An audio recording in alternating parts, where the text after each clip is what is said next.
Kapag malungkot ka, ikwento mo sa Diyos. Dahil kahit hindi mo sabihin ng buo kung ano ang nangyayari, naiintindihan niya ang puso mo.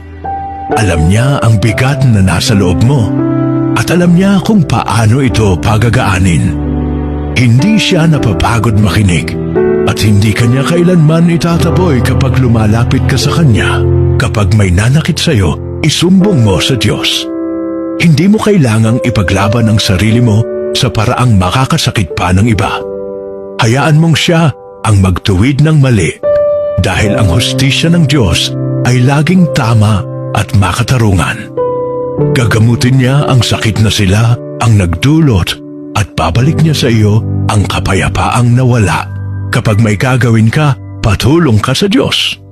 Kung siya ang kasama mo sa bawat hakbang, mas nagiging malinaw ang direksyon ng buhay.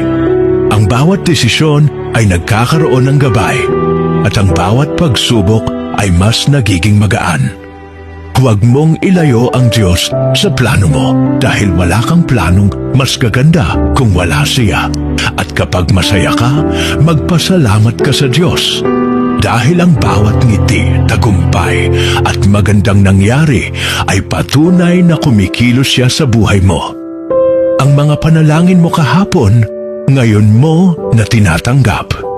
At ang Diyos nalulugod sa pusong marunong tumanaw ng pasasalamat. Amen? God is good all the time.